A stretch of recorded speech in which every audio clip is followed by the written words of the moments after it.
Online में YouTube पे चला जाएगा। ठीक है,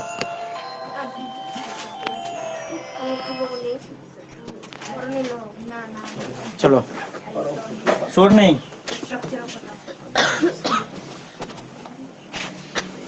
तुम लोग को बस सुनना है अच्छे से, ठीक है। नोट्स मिलेगा, अभी नहीं मिलेगा, बाद में मिलेगा। अभी नहीं मिलेगा, बाद में एग्जाम से पहले। अभी बस तुम्हें सुनना है अच्छे से, ठीक है। तो आज हम वन शॉट करने वाले हैं वर्क पावर एनर्जी का। वर्क क्या होता है? Work is defined as the force acting upon an object to cause a displacement. किसी भी ऑब्जेक्ट पे अगर कोई फोर्स लगता है और उसके अंदर कुछ डिस्प्लेसमेंट आता है तो हम कहेंगे कि भाई वर्क हुआ है। वर्क जो होता है फोर्स इनटू डिस्प्लेसमेंट होता है, W is equal to FS, ठीक है। साइंटिफिक एग्जांपल ऑफ अगर हम वर्क डन की बात करें तो moving a chair from the one location to another. Chair को अगर हम एक जगह से दूसरी जगह रख दे रहे हैं, मतलब क्या, उसके अंदर फोर्स लग रहा है, उसके अंदर डिस्प्लेसमेंट भी हो रहा है। एक जगह से उठाया दूसरी जगह रखा तो इनिशियल और फाइनल पॉइंट के बीच में कुछ ना कुछ चेंजेज आए, ठीक है। तो इन दोनों को मल्टीप्लाई कर देंगे तो अपना वर्क आ जाएगा, ठीक है। सेकेंड एग्जाम्पल है lifting a book from the shelf and placing it on a table, ठीक है। Next example pushing a tubewell lying on the ground. तो ये सब चीज हमने लास्ट क्लास में डिस्कस कर लिया था। उसके बाद हमने डिस्कस किया था कि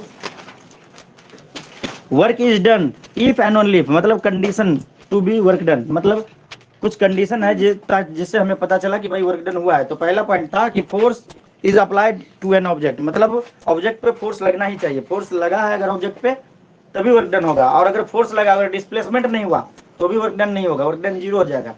फोर्स भी लगना चाहिए, डिस्प्लेसमेंट भी होना चाहिए। अगर ये दोनों ही कंडीशन को सेटिस्फाई कर गया तो वर्क डन होगा। अगर फोर्स तुमने लगा दिया, अब बॉडी मूव नहीं किया, इस वाल पे हमने फोर्स लगा, ये मूव नहीं किया, तो क्या वर्क डन हुआ? वर्क डन जीरो हो गया। क्यों? क्योंकि डिस्प्लेसमेंट हो जाएगा जीरो। वर्क तुम चाहे कितने भी न्यूटन का लगा दो, आया बात समझ में। उसके बाद हमने वर्क डन का डिफिनेशन बताया था, ठीक है। So work is defined as the product of the force applied on an object and the displacement caused due to the applied force in the direction of the force. Work is a scalar quantity. Work जो है scalar quantity होता है, इसका कोई direction नहीं होता है, ठीक है। It has no direction of its own magnitude. कैसा यूनिट वर्क का? न्यूटन मीटर, और उसका दूसरा unit joule. 1 newton metre is equal to 1 joule, ये हमने बताया था। फिर हमने 1 जूल को डिफाइन किया था। 1 joule is defined as the amount of work done by force of the 1 newton. 1 newton force के द्वारा अगर 1 मीटर डिस्प्लेसमेंट हो तो हम कहेंगे कि 1 जूल वर्क डन हुआ है। अगर फोर्स तुमने 1 न्यूटन का लगाया, डिस्प्लेसमेंट कितना हुआ? 1 मीटर, तो हम कह सकते हैं कि 1 जूल वर्क डन हुआ है। कितना हुआ है? 1 जूल। अगर फोर्स और डिस्प्लेसमेंट दोनों अगर सेम डायरेक्शन में वर्क कर रहा है तो पॉजिटिव वर्क डन होगा। क्या होगा? Positive work done.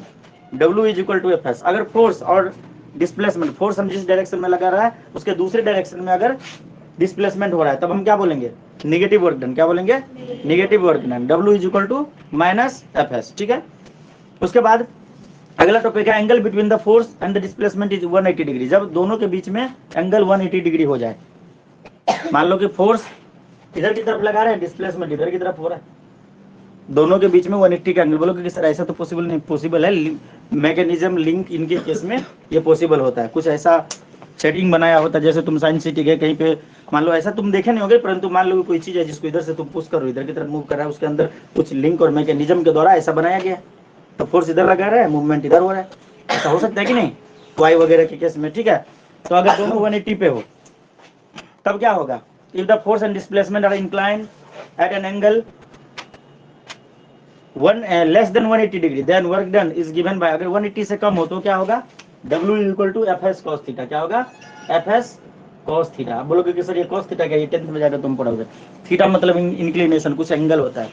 cos theta का डिफरेंट डिफरेंट वैल्यू होता है। cos 0 डिग्री जो होता है तुम्हारा 1 होता है। cos 30 डिग्री ये तुम्हारा √3/2 होता है। cos 45 डिग्री 1/√2 होता है। cos 60 डिग्री 1/2 होता है। cos 90 डिग्री 0 होता है। तो इस प्रकार से cos का डिफरेंट डिफरेंट एंगल पे होता है। अगर 180 से कम है तो ये देख लेंगे कि कितना एंगल है, उसके हिसाब से वो वैल्यू डाल देंगे। तुम बोलोगे कि सर ये तो हमको पता नहीं है, तो यहाँ पे जो cos थीटा होगा तो ये इसका वैल्यू तुम्हें गिवन होगा, अगर तुम्हारा ये न्यूमेरिकल आता है तो, ठीक है। तो वैल्यू पुट कर देंगे, आराम से काम हो जाएगा, ठीक है।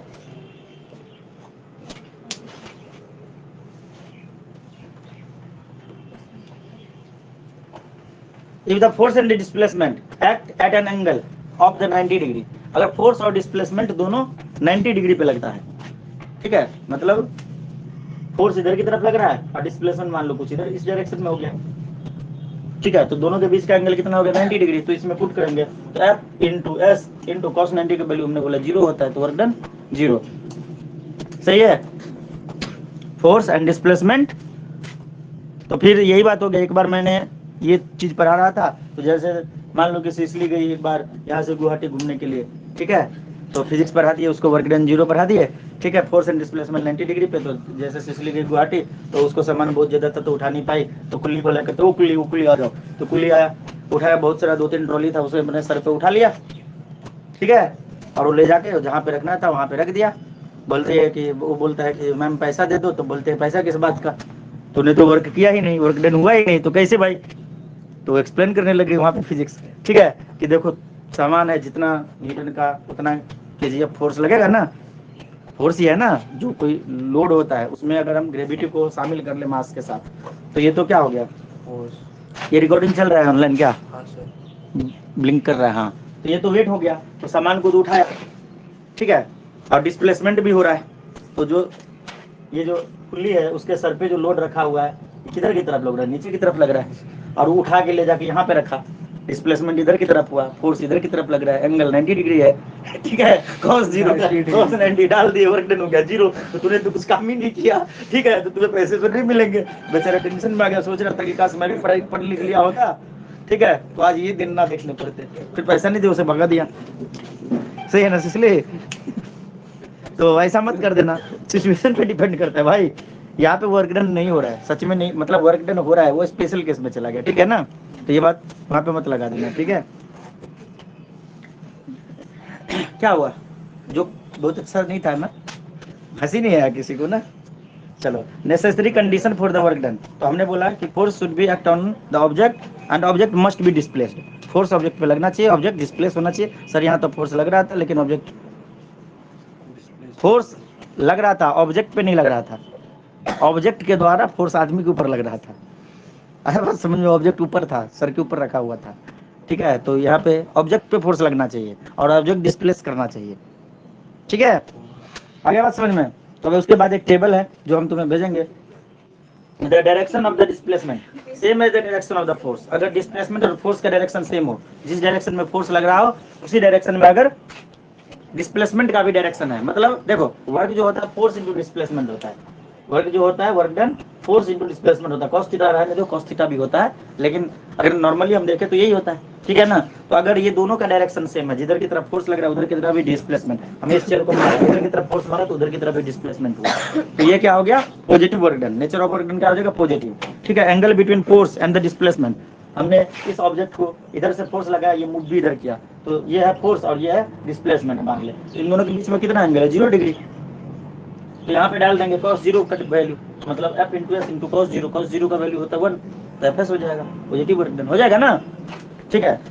और अगर अपोजिट डायरेक्शन में होता है, मान तो ये यहाँ पे नहीं हो रहा है लेकिन किसी ऐसे चीज में हो जाएगा, जैसे मान लो ये कोई खिलौना ही या फिर कुछ है, हम कुछ इधर की तरफ मारते हैं तो कोई ऑब्जेक्ट इधर की तरफ आता है, ऐसे टाइप का मैकेनिज्म, लिंक और मैकेनिज्म के द्वारा ऐसा सिस्टम मतलब बनाया जा सकता है कि नहीं, स्प्रिंग सेट करके बनाया जाता है ना, बनाया जा सकता है ना। जैसे तुम गोली चलाते हो, इधर की तरफ खींचते हो उधर की तरफ जाता है, बंदूक के ट्रिगर इधर की तरफ खींचते हो और वो पिस्टन होता है इधर की तरफ जाता है, फोर्स इधर लगा, डिस्प्लेसमेंट कुछ स्टेप का बन गया ना, बन नहीं रहा है ना कि नहीं, मतलब मैं बंदूक का ही नहीं, मैं जस्ट तुम्हें बताना चाह रहा हूँ कि ऐसा पॉसिबिलिटी हो सकता है, कहीं पे देखोगे ना तो तुम्हें समझ में आएगा कि जिधर खींच रहे हो उसके अपोजिट साइड में मूव करेगा, ठीक है। तो ऐसे में देखा जाए हम खींच रहे इधर की तरफ, फोर्स इधर की तरफ लग रहा है, डिस्प्लेसमेंट इधर की तरफ लग रहा है, अगर दोनों को उठाकर एक जगह पर रख दे तो दोनों के बीच में एंगल कितना बन रहा है 180 बन रहा है, तो cos 180 का वैल्यू यहाँ पे पुट कर देंगे, तो cos 180 कितना होता है -1, कितना होता है cos 90 जितना होता है 180 उतना ही होता है, लेकिन निगेटिव वैल्यू होता है, फिर 90 उसमें ऐड कर दो, फिर से +1, फिर 90 ऐड कर दो 180 में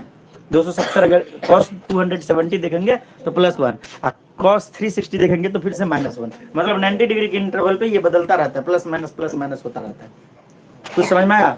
cos 0 का वैल्यू 0, cos 0 का वैल्यू 1, cos 0 का वैल्यू 1, cos 90 का वैल्यू 0, नहीं cos पाई का पता नहीं, cos 90 का वैल्यू किसने बोला 0, हाथ से ही है, 1 0, ठीक है। आपका 180 पे चले जाएंगे तो -1, 1 0 -1, ऐसे इसी ऑर्डर में ये चलता रहेगा। ग्राफ होता है इसका कॉस का, इसी टाइप का, ऐसे टाइप का ग्राफ होता है, ठीक है। इस टाइप का ग्राफ होता है, साइन का भी ग्राफ होता है, ये सब 11th में जाके पढ़ेंगे। फिलहाल हमें 1-2 पॉइंट का याद रखना पड़ेगा। 0 पे याद रखो, कॉस का वैल्यू 0 पे 1 होता है, ठीक है। 180 पे -1 होता है और 90 पे 0 होता है। 3 वैल्यू तो याद रहेगा ना, याद रहेगा ना। यहाँ पे देखो, यहाँ से यहाँ पे कितना होता है कॉस का वैल्यू, अगर हम देखें 1, ठीक है ना। यहाँ पे देखा जाए तो 1, 90 डिग्री पे चले गए तो 0 होगा ना। 180 पे चले गए तो -1, 1 -1, बीच में 0 वाला लाइन होता है, ऐसे करके याद रखना। इधर पे 1, इधर पे -1, ठीक है। यहाँ पे 0, मतलब जैसे भी रखो तुम्हें याद रखना है, ठीक है। तो ये तुम्हें बस 3 ही कंडीशन अपने पास बनेगा। तो पहला कंडीशन समझ में आ गया, डब्ल्यू है लैंडिंग नहीं पड़ना तो भागना। क्या कर रही है यहाँ पे, हाँ, नाखून देखने के लिए आई है। उठक बैठक कर 5 बार जल्दी, 6 बार, 7 बार, 8 बार, 8 बार कर, जल्दी कर। लेट करेगी तो 9 बार हो गया, जा जल्दी कर। और लेट करेगी और बढ़ जाएगा, जल्दी जल्दी करो। अगर टाइम लेट कर दी तो 10 हो जाएगा, 9 सेकंड में हो जाना चाहिए। आज कोई डिस्काउंट नहीं मिलेगा, पहले ही मैंने बोल दिया कि शांत रहना है। चल बैठ जा। ये बात समझ में आ गया। तो कैसा वर्क डन होगा, जब 180 का एंगल बनाएगा तो नीचे कैसा हो जाएगा, निगेटिव हो जाएगा। क्या हो जाएगा, निगेटिव वर्क डन हो जाएगा। और वैल्यू क्या हो जाएगा, f इंटू डी इंटू -1, तो क्या हो जाएगा, w is equal to -fd। ये बात समझ में आ गया। -fs भी लिख सकते हैं, कहीं पे s कहीं पे d भी लिखा होता है। डिस्प्लेसमेंट को कहीं पे s लिख देता है, कहीं पे d, तो कंफ्यूज नहीं होना है। अगर हम तुमने d लिखा तो लिख देना कि d is equal to displacement, अगर तुमने s लिखा तो लिख देना s is equal to displacement. आया बात समझ में। नोटेशन अलग भी हो सकता है, इसलिए समझ आ रहा है या नहीं आ रहा है। कोई आया है क्या ऑनलाइन क्लास में, देखो नहीं आया, चलो कोई बात नहीं। अब बोला गया कि no change in the position, मतलब पोजीशन नहीं चेंज हो रहा है, मतलब क्या, 90 डिग्री पे लग रहा है। फोर्स और डिस्प्लेसमेंट दोनों 90 डिग्री पे लगे, तो एंगल डाल देंगे 90, cos 90, cos 90 पुट कर देंगे। cos 90 का वैल्यू होता है 0, तो रिटर्न 0, तभी तो पोजीशन नहीं चेंज हो रहा है। आया बात समझ में। तो वर्क समझ में आ गया, बढ़िया से वर्क खत्म हो गया। किसको आ गया वर्क बढ़िया समझ में, हाथ उठा दो। बाकी को नहीं आया, हाथ नीचे। किसको समझ में नहीं आया, थोड़ा थोड़ा डाउट है, हाथ उठाओ। रेनी कहाँ है, रेनी कहाँ है, रेनी कहाँ है, रेनी भी गाँव गई, साहिबा भी गाँव गई, ये लोग कब आएंगे वापस। चलो कोई बात नहीं, इसलिए रिकॉर्डिंग कर रहा हूँ ताकि जिनका जो छूट गया वो बाद में उसको देख सकते हैं। समझ रहे हो, तुम लोग के लिए वीडियो स्पेशल रिकॉर्ड किया गया। रेनी, साहिबा, अभिजीत और कुकली, मतलब टूल्टी। और कोई है क्या, उनका भी नाम बोलना है। चलो, बिरजिता, बिरजिता तो बीमार है बेचारी। अब बताओ, रोशन सर का भविष्यवाणी सही है गलत, बोल अन्ना। हमने क्या बोला था अभी से 2 महीना पहले कि देखना तू 1 महीने में बीमार पड़ेगी, उसके बाद फिर से आई, फिर बोला अभी भी होता है और तुम बीमार पड़ेगी और खतरनाक। गलती से इंजीनियर बन गया भाई, डॉक्टर में डॉक्टर बनते तो मेरा पूरा खानदान डॉक्टर है, मैं इंजीनियर बन गया ना, इसीलिए एक्सपीरियंस नाम की चीज वैसी ही आ गई है। सही कि नहीं है, क्या हुआ, हंस क्यों रहा है भाई। अब देखो, जिसके घर में जो चीज रहता है ना उसका वैल्यू नहीं होता है। घर की मुर्गी दाल बराबर, वही बात है। सब चाहता था कि समथिंग डिफरेंट होना चाहिए, है बस हमें उसको इंजीनियर बनाना है। और मेरे दादाजी का सपना था कि मैं इंजीनियर बने, तो इसलिए इंजीनियर बने। बाकी मेडिकल लाइन में ज्यादा इंटरेस्ट था, है ना समझ में। तो वही बात होता है। अब हम चाहते हैं कि नहीं, हमारा बच्चे वही पुराना वाला खानदानी परंपरा चलना चाहिए, डॉक्टर ही बनना चाहिए, सही कि नहीं। लेकिन वो बोल रहा है नहीं, हम तो नहीं बनेंगे।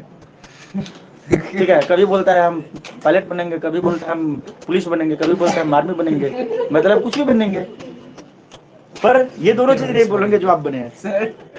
सब मोटा मोटा वो टेररिस्ट बनेगा। हाँ, सब मोड़ता ही उसे ले जाएगा बनाने के लिए ना, ट्रेनिंग तो देगा ना। जब कुछ भी बनाना, टेररिस्ट बनना है, बना पाकिस्तान पूरा देना, बात खत्म, और कुछ नहीं चाहिए। ठीक है, अपने देश को परेशान नहीं करना है, ईमानदार टेररिस्ट बनना है, सही कि नहीं है। तो उसको तो हम सैल्यूट करेंगे, ईमानदार टेररिस्ट बनना है, मतलब दूसरे का फायदा कराना है, नुकसान नहीं होना चाहिए किसी का। जो गलत लोग है उसको मार डालो, कोई दिक्कत नहीं है। अब बोलोगे उसके लिए कानून है, कानून क्या, कानून कुछ नहीं करता भाई। आगे सुनो, ये भी पेशा है। अब ये चलो कोई बात नहीं, ज्यादा नहीं बोलेंगे ना यार, लाइव चल रहा है। पता चला कि ये देखो यही है वो जिनकी वजह से लोग टेररिस्ट बनते हैं, सही है कि नहीं। हमारा मकसद किसी के भावनाओं को ठेस पहुंचाना नहीं, देशभक्ति के भावनाओं को ठेस नहीं पहुंचाना। हम तो जस्ट इंटरटेनमेंट के लिए बोल रहे हैं। अगर तू सुन भी लिया होगा तो भाई ये वाला बात बोल दी तो बचाव हो सकता है, सही कि नहीं है। फिर से बातें शुरू कर दिया श्रीता, क्यों भाई, प्रार्थना आ गया, जल्दी आ। यहाँ पे आ जा जल्दी, वरना फिर मैंने ये नहीं बोला कि तूने बात किया, मैंने बोला यहाँ पे आ जा आगे। डंडा लाओ रे, पिटाई भी करेंगे, उठक बैठक भी कराएंगे और लाएंगे भी। आगे बैठ जा, यहाँ पे बैठ जा, बैग भी छोड़ दे, थोड़ा देर बैठ जा, 10 मिनट मैं बोलूंगा फिर पीछे जाना, कॉपी लेके आ जा। बातें क्यों किया शांत, किसी को बोला नहीं करने के लिए, ये नहीं, मैंने पहले बोल दिया बातें नहीं चलेगा, मारूंगा। इसलिए तुझे भी आगे बिठा दूंगा अगर अगली बार तेरा मुंह से आवाज निकला तो। वर्क खत्म, वर्क सबको समझ में आ गया क्या होता है? फोर्स इनटू डिस्प्लेसमेंट, ठीक है। वर्क का यूनिट क्या होता है सीता, जल्दी बता। वो होता है, क्या होता है? वो होता है। तू बता अन्ना, वर्क का यूनिट अभी बताया था, क्यों नहीं याद है अभी? हाँ वो तो न्यूटन है। न्यूटन नहीं है तो फिर फोर्स का क्या है? फोर्स का फिर क्या है? क्या था? जुआ है? अजय क्या? दिमाग होना चाहिए, दिमाग होना चाहिए। अगर भूल भी गए तो मैंने बताया था। चुप। W इज इक्वल टू क्या होता है? F into S. क्या होता है? तो फोर्स का क्या होता है? न्यूटन। एस का डिस्प्लेसमेंट, डिस्प्लेसमेंट तो लेंथ है, तो न्यूटन मीटर बोल सकते थे। न्यूटन मीटर, दिमाग होना चाहिए। नहीं भी आते तो भी बना के बोल देंगे, सही कि नहीं? Newton metre. 1 न्यूटन मीटर होता है 1 joule. 1 newton metre is equal to 1 joule. तो ऐसा यूनिट क्या हो जाएगा वर्क का? जूल। क्या हो जाएगा? न्यूटन मीटर बोलेंगे तो भी गलत नहीं है, वो न्यूटन मीटर जूल दोनों इक्वल है, ठीक है। प्रार्थना। अगला टॉपिक है एनर्जी। हाँ सर वो बोला वो कैसे समझा? क्या? कॉस फाउस। वही देखो हमने बोला कि अगर फोर्स और डिस्प्लेसमेंट दोनों अगर सेम डायरेक्शन में हो, ठीक है, तो क्या हो जाएगा? वर्क डन हो जाएगा Fs, सेम डायरेक्शन में। अगर फोर्स और डिस्प्लेसमेंट दोनों अच्छे से समझो अपोजिट डायरेक्शन में हो, फोर्स इधर डिस्प्लेसमेंट उधर 180 डिग्री पे, तो W हो जाएगा माइनस Fs। ये तो रट्टा मारने वाली बात होगी, बुक में बस इतना ही लिखा है, लेकिन मैंने तुम्हें लॉजिक के साथ बताया। और अगर फोर्स और डिस्प्लेसमेंट 90 डिग्री पे है, 90 डिग्री पे कितने पे? 90 डिग्री पे, तो वर्क डन जो हो जाएगा ये हो जाएगा 0। तो ये तो तुमने यार रट्टा मार लिया, पर मैंने इसके पीछे का तुम्हें लॉजिक दिया। एक्चुअली में होता ये नहीं है, होता है जब कभी भी फोर्स और डिस्प्लेसमेंट होता है, मतलब वर्क डन होता है, तो फोर्स और डिस्प्लेसमेंट के बीच में कुछ ना कुछ एंगल बनता है। 0 डिग्री से लेकर 180 के बीच में कुछ ना कुछ एंगल बनता है। तो हमने बोला कि जब सेम डायरेक्शन में फोर्स इधर और डिस्प्लेसमेंट भी इधर, मतलब दोनों के बीच में कितना एंगल है? 0 डिग्री। तो वर्क डन का फॉर्मूला जो होता है ना, वो ये नहीं होता है, ये तो हमने याद कर लिया, ठीक है। ये होता है Fs cos थीटा। क्या होता है? Fs cos theta, force into displacement into cos theta.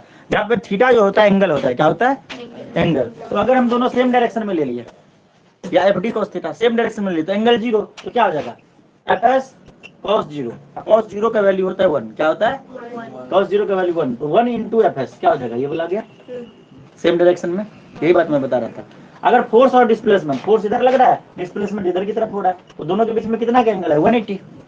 180 है ना। तो अगर मैं इसमें पुट कर दूं तो क्या हो जाएगा? F into S into cos 180। cos 180, अब cos 180 होता है -1, कितना होता है? तो क्या हो जाएगा? F इंटू एस इंटू -1, तो माइनस Fs हो जाएगा। ये वाला गया। और अगर फोर्स और डिस्प्लेसमेंट दोनों 90 डिग्री पे हो, कितने पे हो? तो क्या आ जाएगा? Fs cos 90, क्या आ जाएगा? 90। और cos 90 का वैल्यू होता है 0, तो 0 इंटू Fs 0। ये बता गया समझ में? तो cos का कितना वैल्यू हमें याद करना पड़ेगा? cos 90 डिग्री होता है 0, cos 180 डिग्री होता है -5, और cos 0 डिग्री होता है 1।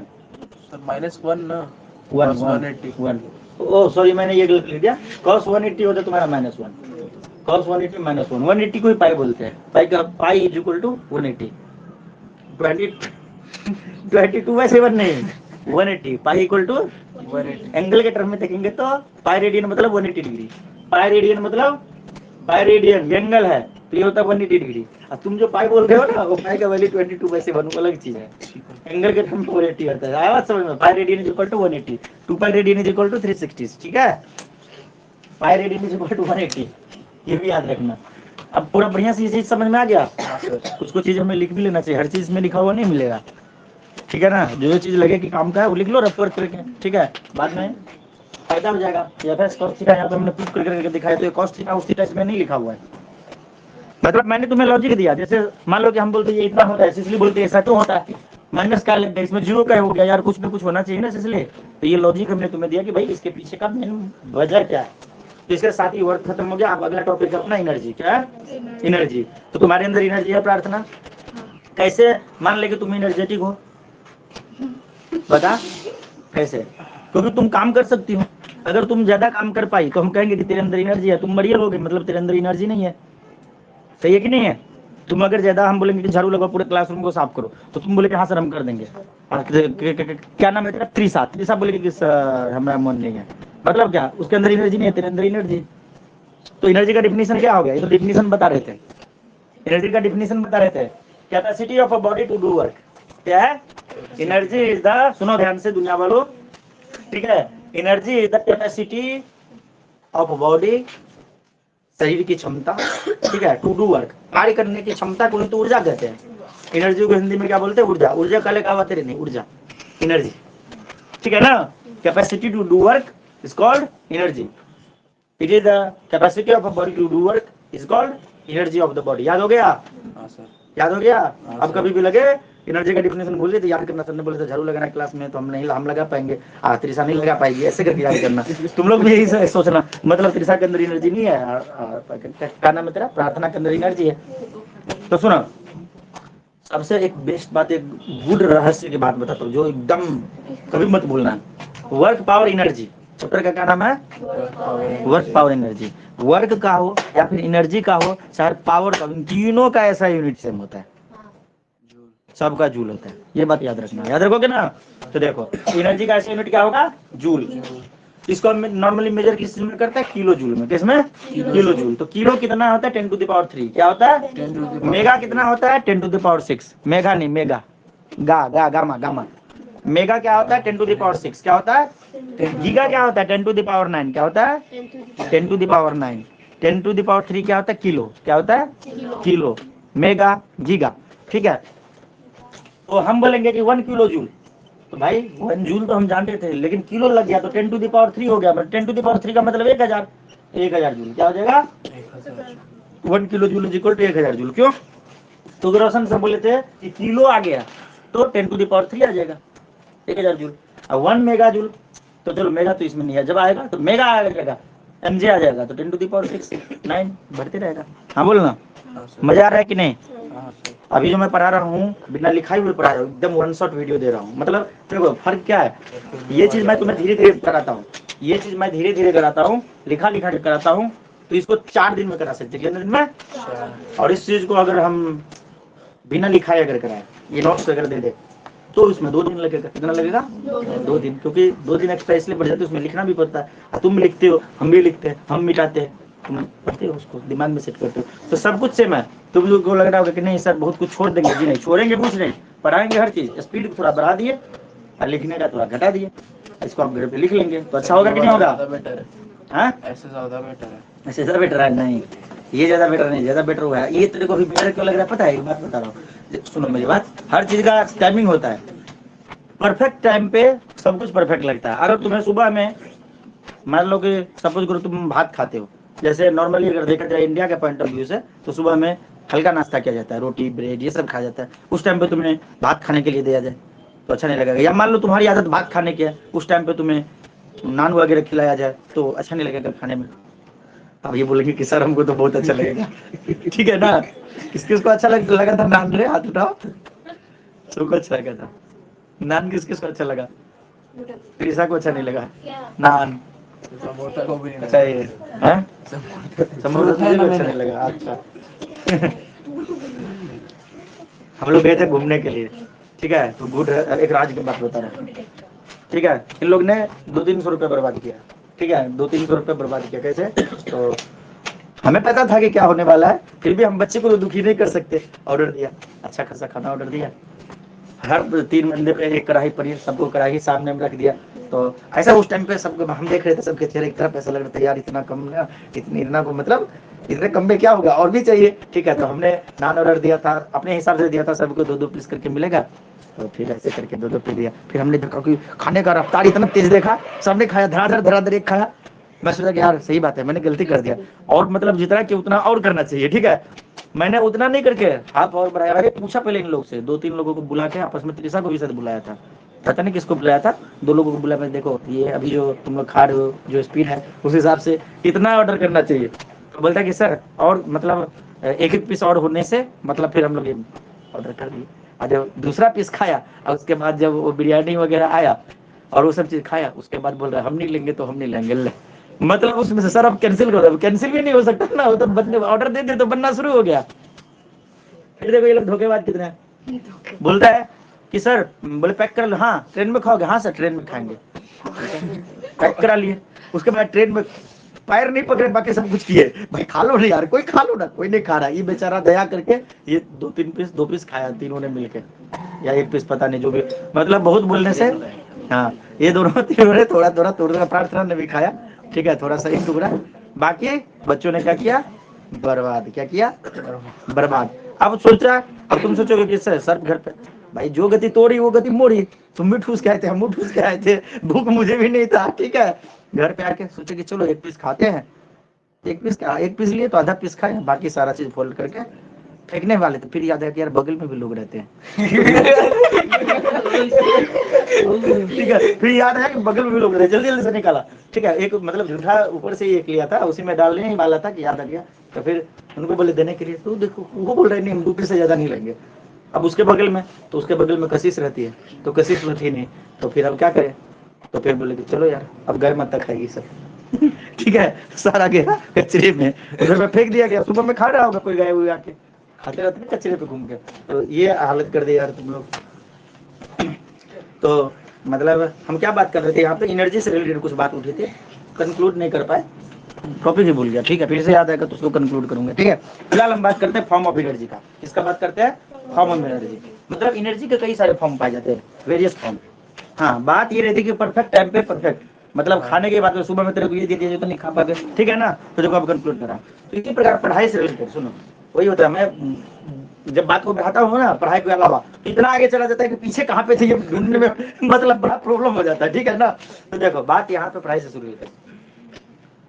जब तुम्हारा पेट भरा एकदम खाने का, मैं बोलूँ चल ना थोड़ा पानी पूरी खा लेना, पानी पूरी क्या तुम कुछ भी खिलाने के लिए, नहीं सर अब नहीं खा सकते, अभी मूड एकदम से नहीं है, अब इसके लिए तुमको झगड़ा करना पड़े, नहीं खाना है, तेरे को रसगुल्ला ला के रख दे, कुछ भी रख दे। मतलब एक होता है कि भूख होना, बातें नहीं रहे, बातें नहीं, एक होता है कि थोड़ा थोड़ा भूख होना तो फिर खा लेंगे, एक होता है कि एकदम वो भी फुल हो चुका है, तो क्या खा पाओगे, क्या नहीं खा पाओगे। वही जब तुम्हें भूख लगी हो तो ऐसे ऐसे सुंदर सुंदर आइटम दिखे तो क्या करोगे, टूट पड़ोगे, क्या करोगे, टूट पड़ोगे। अब बोलोगे कि सर इसका पढ़ाई से क्या रिलेशन है, हाय भाई हाय, घूम के आते वहां पे मुद्दे पे। आश्रिता खड़ी हो जा, खड़ी हो जा, पूरा क्लास खड़ी रहेगी तू।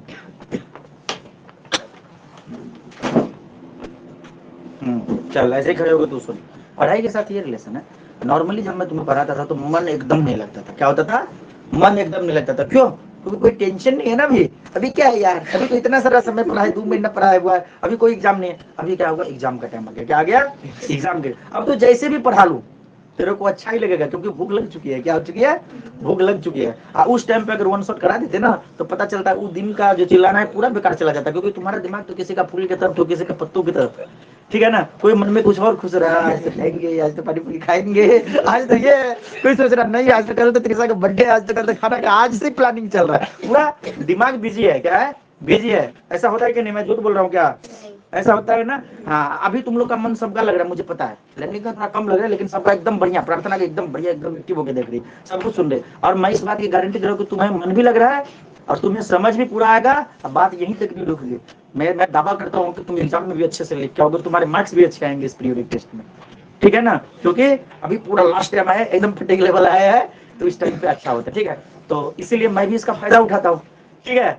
जब बच्चे को देख ले कि भाई मूड बना हुआ है तो बढ़िया से पढ़ा लो, ठीक है, ज्यादा चीज पढ़ा लो। बताओ 4 दिन में 2 चैप्टर पढ़ा लेंगे, एक टाइम होता है कि 4 दिन में एक ही चैप्टर पढ़ पाते हैं, वो भी बोझ लगता रहता है ना। देखना कि 4 दिन में 2 चैप्टर पढ़ाएंगे और 2 चैप्टर में से टोटल तुम समझोगे 100% गारंटी दे रहा हूँ इसका, ठीक है। बस तुम लोग थोड़ा शोर मत करो, अब ये नहीं कि थोड़ा सा मुद्दा समझ के बातें करने लगे, ऐसे करोगे तो फिर मैं कि मेरा बाप भी नहीं समझा सकता, सही कि नहीं है। बैठ जाओ, हल्ला नहीं करना। अभी देखो हम इसको भी कंक्लूड करना चाहिए ना यार, कोई बात शुरू हो गया उसको कंक्लूड करना पड़ता है। तो यही है, अभी भूख लगी है, आज जब तुम्हारा मन नहीं होगा ना पढ़ने का, वो मन होता है अप्रैल में तुम कितना, अप्रैल में 10-15 अप्रैल तक अच्छा चलता है, बैच शुरू होता है, नया नया जोश होता है। 15 अप्रैल से लेके 15-20 मई तक का जो टाइम होता है ना, जब तक वेकेशन आता है, उसमें तो बच्चे को कुछ भी कर लो, बाबू नूनू सुबह कुछ भी कर लो ना भाई, मतलब लिख दे रहे हैं हम, यही बहुत बड़ी बात नहीं है। मतलब एहसान कर दे रहा है, लिख दे रहे हैं, लिख ले नहीं रहे हैं, लिख दे रहे हैं। आपके लिए हम लिख दे रहे हैं, क्योंकि आप डांटेंगे मारेंगे इसलिए हम लिख रहे हैं, वरना हम आपकी कहाँ सुनने वाले, ठीक है कि नहीं। लेकिन हमारे पास तरह तरह के उपाय होते हैं, हम ऐसे नहीं ऐसे सही, ये नहीं ये सही, कैसे भी करके हम तो तुम्हें सिखाई देते हैं। वो तुम बोलते हो मोशन, मोशन इतना आसान चैप्टर है, पता है दुनिया का सबसे आसान टॉपिक है, लेकिन वही तुम लोगों को कम समझ में आया, जहाँ तक मेरा मानना है, ठीक है नहीं। लेकिन तुम्हें टेंशन लेने की बिल्कुल जरूरत नहीं, हम उसको एक बार फिर से रिवाइज करेंगे, क्योंकि मुझे भी पता है कि वहाँ पे थोड़ा सा कुछ तो गड़बड़ है, ठीक नहीं है। वो जो तुम्हारा मोलिकुलर फार्मूला वगैरह वाला ये सब टॉपिक कितना अच्छा से कराए थे, कितना बढ़िया से करा के दिए थे, लेकिन नहीं उस टाइम पे दिमाग को भूख नहीं लगी थी, नहीं चल चलने दे। अब पता चला कि जो बात बोले थे, जैसे जैसे बोले थे वैसे वैसे एग्जाम में आया कि नहीं था, इसलिए आया था ना, तो वही बात है। अच्छे से सुनिए, अगर टीचर खुद से पेपर बनाता है, रीजनल वाला अगर बनाता है तो चलो थोड़ा बहुत ऊपर नीचे हो भी जाता है, लेकिन अगर खुद से ये बना रहा है तो पूरा का पूरा नोट्स से आएगा, टेंशन की कोई बात नहीं है। नोट्स और बाकी न्यूमेरिकल वगैरह तो बुक से भी थोड़ा देखना पड़ेगा ना, इसमें न्यूमेरिकल थोड़ी होता है, न्यूमेरिकल तो बुक से ही आएगा, सही कि नहीं है। लेकिन उसी टाइप से आएगा जैसा हमने बनाया था। हमने बताया कि एनर्जी के बहुत सारे फॉर्म होते हैं, ठीक है, जैसे मैकेनिकल एनर्जी, और बोलो kinetic energy, heat energy, chemical energy, electrical energy, light energy, nuclear energy, sonic energy, ionisation energy, ठीक है, ढेर सारे और भी बहुत सारे, पोटेंशियल एनर्जी, और बोल ढेर सारी एनर्जी है, क्या ढेर सारे। तो हम जस्ट एक ओवरव्यू लेकर चलेंगे। मस्कुलर एनर्जी भी तो हो सकता है, मसल्स के द्वारा, ठीक है, बहुत सारे हो सकते हैं, ठीक है। तो बोलोगे कि सर मैकेनिकल एनर्जी का होता है, ध्यान से सुनो, एकदम अच्छे से सुनो। It is the sum of the kinetic energy and the potential energy. अगर काइनेटिक एनर्जी और पोटेंशियल एनर्जी दोनों को अगर हम जोड़ दे, ऐड कर दे, तो क्या आएगा, मैकेनिकल एनर्जी। क्या आएगा, एक एक बातें याद रखो, दिमाग में कॉपी पेस्ट मारो, यहाँ से निकल रहा है वहाँ पे कैच होना चाहिए तुरंत, ठीक है। मैकेनिकल का एक बार it is the sum of the kinetic energy and potential energy of the object, therefore it is the energy obtained by an object due to the motion by virtue of its location, ठीक है। तो हम इस प्रकार से ये कह सकते हैं कि अगर तुम्हें मतलब ये जो एनर्जी है ये ऑब्टेन हो रहा है जब कोई ऑब्जेक्ट मोशन में मूव कर रहा है, अपने लोकेशन को चेंज कर रहा है, तो मैकेनिकल एनर्जी, ठीक है, मतलब मूवमेंट हो रहा है तो मैकेनिकल एनर्जी है, ठीक है। और पोटेंशियल और पोटेंशियल, हाँ, जो काइनेटिक एनर्जी होता है ना, वो भी मोशन की वजह से होता है। क्या होता है, मोशन की वजह से। अगर कोई चीज मूव कर रहा है तो उसके अंदर काइनेटिक एनर्जी, अगर नहीं कर रहा है रेस्ट में तो काइनेटिक एनर्जी जीरो है। मैं भी खड़ा हूँ, काइनेटिक एनर्जी जीरो, मैं चल रहा हूँ, काइनेटिक एनर्जी है। ऐसे करके याद रखना, ठीक है। कोई भी चीज के अंदर मूवमेंट हो रहा है तो उसके अंदर काइनेटिक एनर्जी है, मूवमेंट नहीं हो रहा है काइनेटिक एनर्जी नहीं है।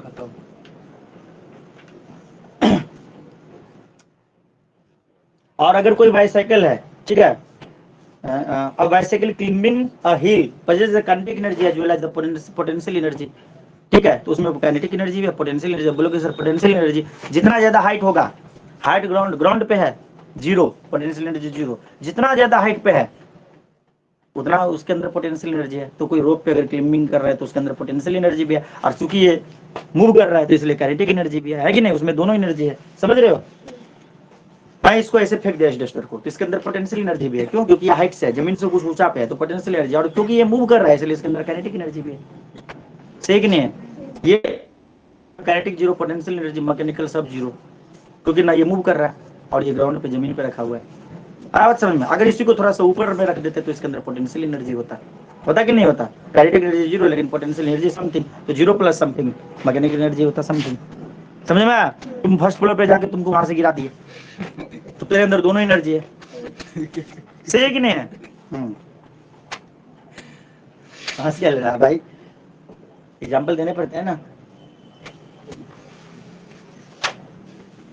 एकटा दुईटा तीनटा स्पेस 112 टकाटक, पेज नंबर 2 से लेकर 9 तक। आज सबको मैं नोट्स दे दूंगा, ठीक है ना, टेंशन की कोई बात नहीं है। जितना आज पढ़ाएंगे उतना क्या करना है, अगले दिन सीख के आना है, इसलिए प्रिंट हो जाएगा।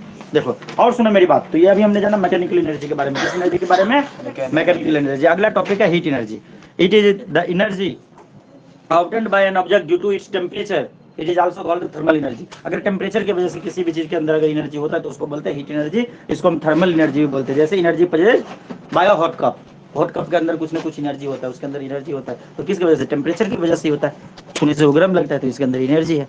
इस एनर्जी का हम दूसरे फॉर्म में भी यूज कर सकते हैं ना, क्या सर गैस सिलेंडर में भी तो होगा ना हीट एनर्जी। हाँ, जब वो जलता है, बर्न करता है, तब उसके अंदर तो केमिकल एनर्जी है जिससे हमें हीट एनर्जी मिलता है कन्वर्ट होके। तुम जो ये अभी बैटरी चार्ज हो रहा है, बैटरी के अंदर क्या है, केमिकल एनर्जी है ना। ये बल्ब जल ग्लो कर रहा है, लाइट एनर्जी में केमिकल एनर्जी कन्वर्ट हो रहा है। हो रहा है कि नहीं हो रहा है? तो इस प्रकार से energy is neither be created nor be destroyed, it can transfer from one form to the another form. ऐसा पढ़े थे ना, एनर्जी नहीं खत्म होता है नहीं क्रिएट होता है, ये एक से दूसरे में चेंज हो जाता है। हीट एनर्जी किसी चीज के अंदर है, कोई कप अगर गर्म है तो वो खत्म नहीं होता एनर्जी, वो एनर्जी एनवायरमेंट में चला जाता है, सराउंडिंग में चला जाता है, समझ रहे हो? तो उसके बाद है chemical energy, it is the energy accumulated in the bonds of the chemical compound. Chemical energy is released at the time of the chemical reaction. Chemical energy कब निकलता है? जब केमिकल रिएक्शन होता है तब केमिकल एनर्जी रिलीज होता है। अन्ना chemical reaction होता है तब केमिकल एनर्जी रिलीज होता है। केमिकल एनर्जी जो होता है वो केमिकल कंपाउंड से बॉन्ड्स के साथ उसका संबंध होता है, बॉन्ड टूटने बनने इन पर भी डिपेंड करता है। ठीक है, केमिकल एनर्जी समझ गए? जैसे इसका एग्जांपल हो जाएगा energy project by the natural gas and the biomass. Natural gas और बायोमास इसके अंदर भी तो केमिकल एनर्जी होते हैं ना, समझ लो कि नहीं? संभव था। अगला टॉपिक है electrical energy. It is a kind of the kinetic energy caused due to the motion of the electron. तुम्हें पता है पहले से कि इलेक्ट्रिसिटी इलेक्ट्रॉन के मूवमेंट की वजह से प्रोड्यूस होता है। ठीक है, तो हम कह सकते हैं कि इलेक्ट्रिकल एनर्जी जो है एक तरह का काइनेटिक एनर्जी है, जो प्रोजेक्ट जो होता है किसकी वजह से? इलेक्ट्रॉन के मूवमेंट की वजह से, इलेक्ट्रॉन के मोशन की वजह से इलेक्ट्रॉन मूव करता है तो काइनेटिक एनर्जी उसके अंदर है, वही है तुम्हारी electrical energy. It depends upon the speed of the electron. और ये किस चीज पे डिपेंड करता है? इलेक्ट्रॉन के स्पीड से। जितने स्पीड से इलेक्ट्रॉन मूव करेगा फ्री इलेक्ट्रॉन उतना ही ज्यादा इलेक्ट्रिकल एनर्जी होगा। सही है कि नहीं है? डायरेक्शन, अच्छा करंट की तो कोई बात ही नहीं कर रहे। इलेक्ट्रिक करंट का डायरेक्शन क्या होता है? जिस डायरेक्शन में इलेक्ट्रॉन जाता है उधर की तरफ या उसके अपोजिट? जिस डायरेक्शन में इलेक्ट्रॉन जाता है नहीं, इसका उल्टा है। जिस डायरेक्शन में इलेक्ट्रॉन का फ्लो होता है उसके अपोजिट डायरेक्शन में इलेक्ट्रिक करंट फ्लो करता है। बोल करके सही कैसे? इसके पीछे का लॉजिक क्या है ये जानेंगे क्लास 12 में, 10th में भी नहीं जानेंगे। ठीक है, 12 में सीधा इसके पीछे लॉजिक है तो वहाँ पे जानेंगे। अगर इससे पहले अगर जानना हो तो 12 क्लास का वीडियो यूट्यूब पे छोड़ा हुआ मेरा, उसको आप देख सकते हैं अगर ज्यादा नॉलेज की इच्छा रखते हैं तो। ठीक है, अब बोलो नेक्स्ट कहाँ तक हम पहुंचे? इलेक्ट्रिकल एनर्जी हो गया ना? एकदम पूरा पॉइंट बाय पॉइंट सेट हो रहा है दिमाग में, नहीं हो रहा है? जो भी बात मैं बोल रहा हूँ एक बार लिखा हुआ है, इसको जाके पढ़ेंगे तो सेम टू सेम मिलेगा जो हमने बोला। सर कुछ chemical is the energy accumulated in the bonds of a chemical compound. मतलब कोई केमिकल कंपाउंड है तो उसको छोटे छोटे पार्टिकल से मिलकर बने, एटम से मिलकर बने, मोलिक्यूल से मिलकर बने, उनके बीच में बॉन्ड्स होते हैं। ठीक है कि नहीं? बॉन्ड होते हैं ना, CH4 ऐसे बनाते हैं ना, CH4 ऐसे करके बनाते हैं ना, ये बॉन्ड है। ये क्या है? वाला बॉन्ड है।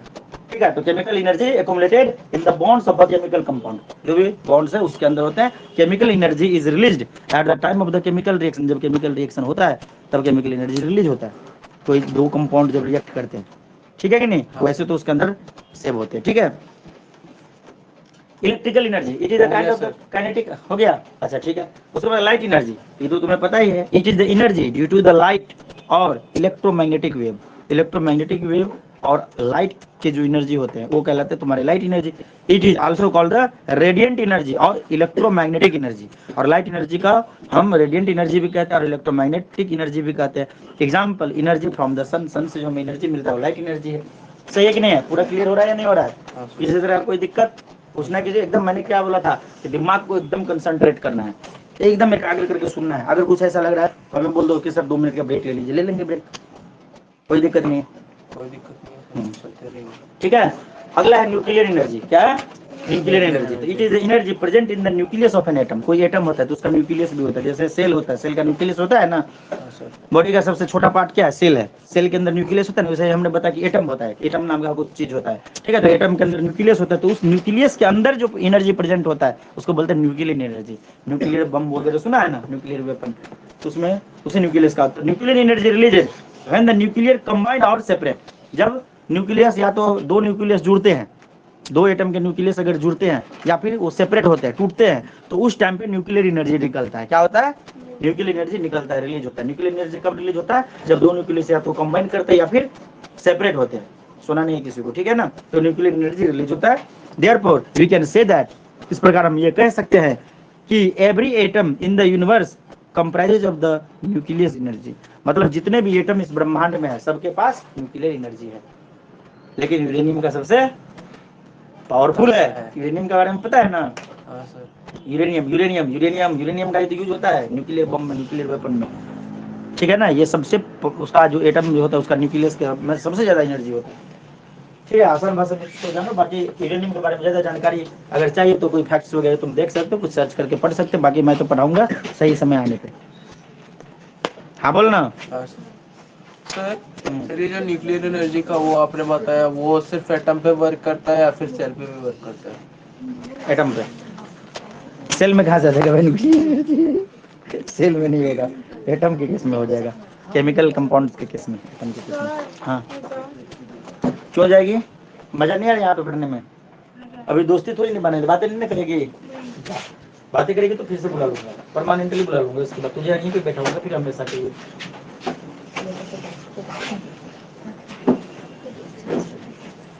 ईमानदारी से कुछ नहीं बिगड़ रहा है, 4-5 दिन ढंग से पढ़ दे, ठीक है? बढ़िया मार्क्स आ जाएगा, उसके बाद पूरे मजे ही मजे है। क्या सही कि नहीं?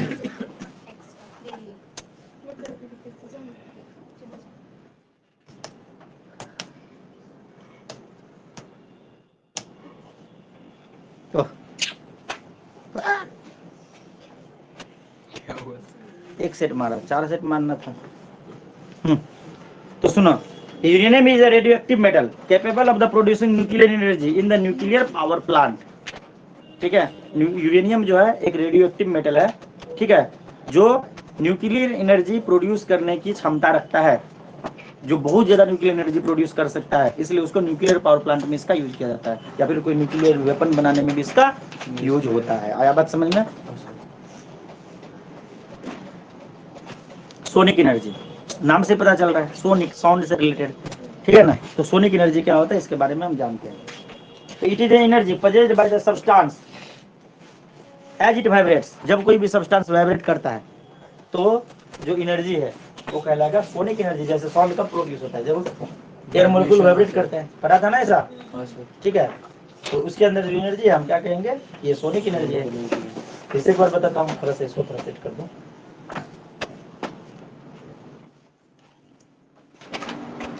सुनो, it is energy produced by substance as it vibrates. ये एक एनर्जी है जो सब्सटेंस के द्वारा प्रोड्यूस किया जाता है जब वो वाइब्रेट करता है, ठीक है कि नहीं? जैसे गिटार के स्ट्रिंग जब ये वाइब्रेट करता है, जब ये हिलता है, तो उनके द्वारा एनर्जी, साउंड एनर्जी प्रोड्यूस किया जाता है। सोनिक एनर्जी वही तो है, सोनिक एनर्जी। सोनिक एनर्जी मतलब म्यूजिकल इंस्ट्रूमेंट, दिमाग में सोचना, ठीक है? This energy flows through the substance in the form of the sound wave. बताया था ना, ये जो फ्लो करता है वो साउंड वेव के फॉर्म में फ्लो करता है। किसके टर्म में? Sound wave. अरे यार अच्छे से तुम लोग सुन रहे हो। Example, musical instrument produce the sound energy. तो ये कुछ एनर्जी। अच्छा एक और है आयोनाइजेशन एनर्जी, ठीक है? आयोनाइजेशन एनर्जी के बारे में जानते, थोड़ा इसको पकड़ लो।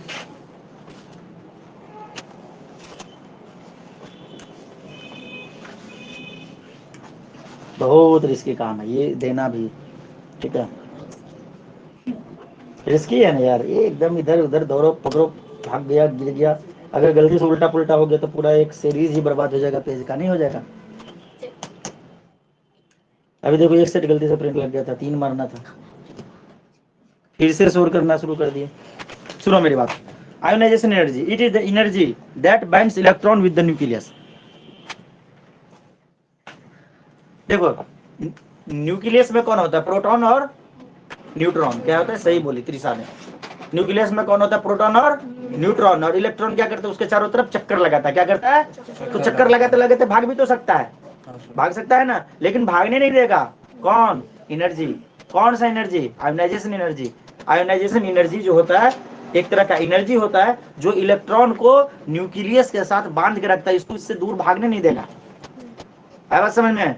आयोनाइजेशन एनर्जी एक एनर्जी होता है जो इलेक्ट्रॉन को न्यूक्लियस के साथ बांध के रखता है, उसको भागने नहीं देता है। आया बात समझ में कि नहीं आया? It is this the amount of the energy required to remove the one electron completely from the atom. और अगर इसको और भी आसान तरीके से बात किया जाए तो हम ये कह सकते हैं कि किसी भी एटम से एक इलेक्ट्रॉन को निकालने के लिए जो ताकत लगाना पड़े, जो एनर्जी लगाना पड़े, निकाल सकते हैं ना किसी भी एटम से, ठीक है? एक इलेक्ट्रॉन निकालने के लिए जो मिनिमम एनर्जी हमें लगाना पड़ेगा वो क्या कहलाएगा? Ionisation energy. क्या कहेगा? Ionisation energy. 2 डिफिनेशन हो गया कि नहीं? ठीक है ना? तो उसको हम फर्स्ट आयोनाइजेशन एनर्जी करेंगे। अगर पहला इलेक्ट्रॉन निकालने के लिए जो एनर्जी हमें लगाना पड़े तो उसको बोलेंगे फर्स्ट आयोनाइजेशन एनर्जी। क्या बोलेंगे? अगर हम सेकेंड इलेक्ट्रॉन को निकालते हैं तो और ज्यादा एनर्जी लगाना पड़ेगा ना, तो उसको बोलेंगे सेकेंड आयोनाइजेशन एनर्जी। क्या बोलेंगे? Second ionisation energy. And so on, इसी प्रकार से चलता रहेगा। आगे आयोनाइजेशन एनर्जी समझ में? हाँ सर। एक ऐसा एनर्जी जो इलेक्ट्रॉन को न्यूक्लियस के साथ बांध के रखता है वो कहलाता है आयोनाइजेशन एनर्जी। अगर किसी भी एटम के किसी भी एटम से अगर एक इलेक्ट्रॉन को हम निकालते हैं तो उसके लिए जो एनर्जी होगा वो फर्स्ट आयोनाइजेशन एनर्जी होगा। दो को निकालते हैं तो सेकंड आयोनाइजेशन एनर्जी होगा। बाकी ये तो कहानी है, तो छोटा सा एक ट्रेलर था, पिक्चर तो होगा 11th में आयोनाइजेशन एनर्जी के में बढ़िया से। अभी तो बस थोड़ा सा जानना है कि क्या है एनर्जी। ये तुम बोल रहे हो लाइट एनर्जी, वेव एनर्जी, एक एक लाइन का पढ़ लिए खुश हो रहे हैं। 12 में जाके एक चैप्टर है, क्या है? एक एक चैप्टर है, लाइट पे बेस्ड एक चैप्टर है लाइट। 10th में भी है, लेकिन 10th से भी और भी मॉडिफाइड होकर 12 में आगे जाओगे तो एक बुक हो जाता है, ऑप्टिक्स नाम का एक बुक आता है। सही कि नहीं? हीट के बारे में तुम नॉर्मली पढ़ रहे हो। जब 11 12 में जाओगे तो थर्मोडायनेमिक्स नाम का एक चैप्टर मिलेगा। इंजीनियरिंग में जाओगे तो एक पूरा एक सेमेस्टर एक बुक मिल जाएगा बढ़िया से, यूनिट ABCD 4 यूनिट का पूरा 160 नंबर का पेपर। ठीक है, एक चैप्टर टॉपिक देखो कि इतना जल्दी कन्वर्ट हो गया। सही कि नहीं है? इसलिए घबराना नहीं है। क्या करना है?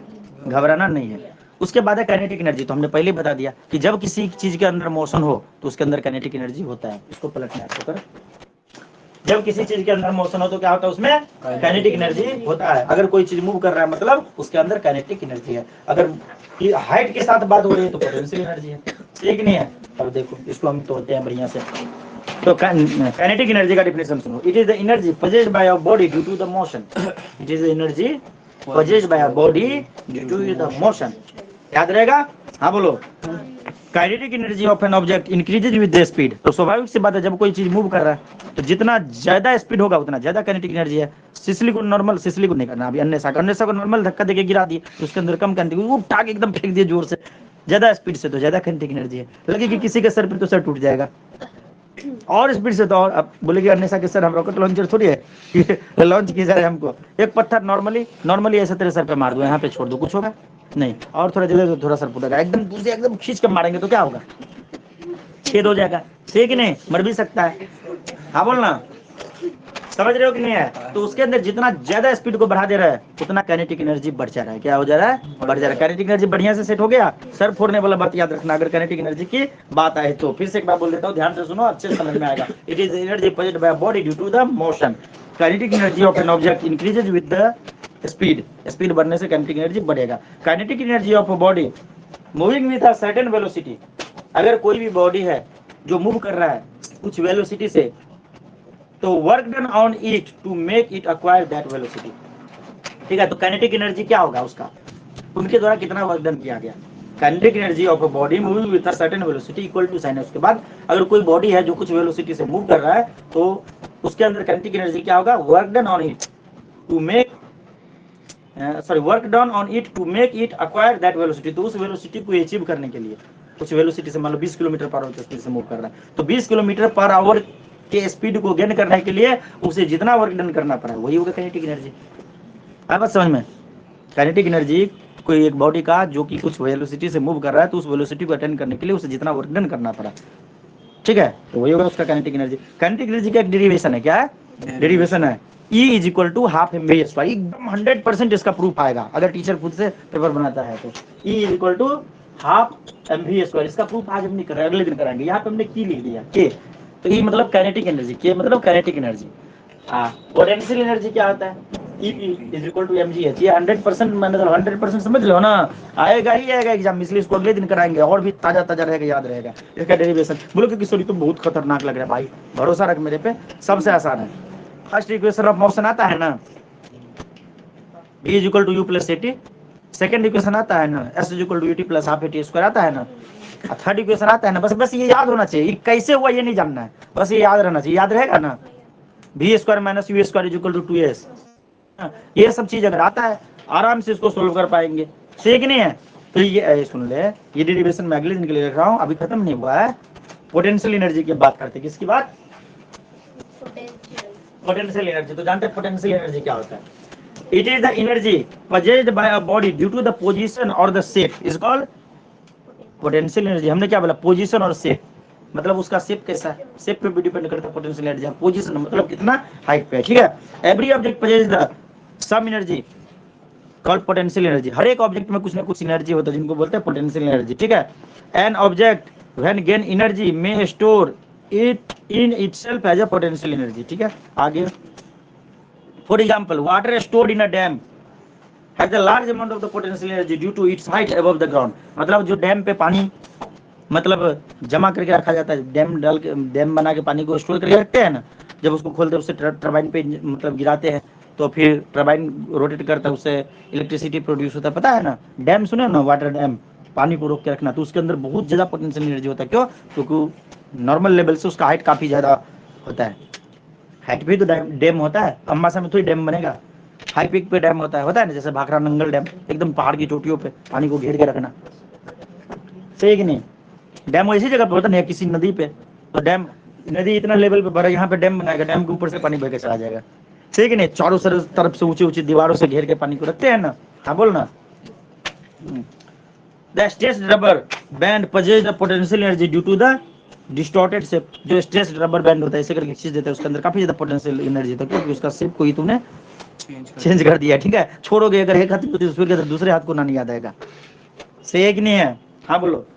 तो अगला दिन का सुनो, अपना मेन लक्ष्य होगा, अभी खत्म नहीं किया और भी कुछ बोलूंगा। अगले दिन का अपना मेन लक्ष्य होगा काइनेटिक एनर्जी का डेरिवेशन, पोटेंशियल एनर्जी का डेरिवेशन, ठीक है, और कुछ न्यूमेरिकल और क्या हो सकता है, और पावर के बारे में जानना, ठीक है। तो अपने को क्या करना है, लिख के कहाँ तक लाना है, यहाँ तक। तो काइनेटिक एनर्जी तक तो एकदम तुम्हें पूरा ही लिखना है, यहाँ तक पेज नंबर 1 2 3 4 5 यहाँ तक। ये डेरिवेशन छोड़ देना, क्या करना है, छोड़ देना। फिर पोटेंशियल एनर्जी लिख लेना यहाँ। उसके बाद अगले दिन हम derivation of kinetic energy, derivation of potential energy ऐसे करके लिखाते कराएंगे। आया बात समझ में? कैसा लगा अभी का क्लास? कितना देर लगा तुम्हें पता है? नहीं सर, 5:10 हो रहे हैं। अभी शुरू किए, धाक से शुरू किए, 1 घंटा 10 मिनट मैंने पूरा का पूरा लेक्चर दिया, 1 घंटा 10 मिनट लेक्चर दिया, तुम्हें पता भी नहीं चला, अभी लगा कि अभी तो शुरू हुआ लेकिन अभी खत्म हो गया, सही है। तो सुना इस बोलोगे कि सर सुनो ना, तुम बोलोगे कि सर आज आपने अच्छे से पढ़ाया। जी नहीं, मैंने अच्छे से नहीं पढ़ाया, मैं वैसे ही पढ़ाता हूँ हर दिन। तुम लोग सुनना, फिर से देख करना शुरू कर दी, फिर से टाइम बड़ी धीरे धीरे बीतेगा, रुकना, छुट्टी देंगे तो जाना, अभी नहीं दिया तो क्या होगा पता है, और दिन क्या होता है, तुम्हारी भूख कम होती है। आज तुम्हारा कंसंट्रेशन पूरा बना हुआ था, जितना दिया सब अंदर चला गया, सही है कि नहीं है। तो ऐसे ही अगले दिन 1 दिन और लेक्चर दे देंगे। अगला आज कितना तारीख हो गया, 18 तारीख को ये चैप्टर खत्म कर देंगे, और उसके बाद 20 को अपना क्लास होगा ना, फिर 21 को भी होगा, 20 और 21 दोनों दिन होगा। संडे है ना 21 को, ठीक है।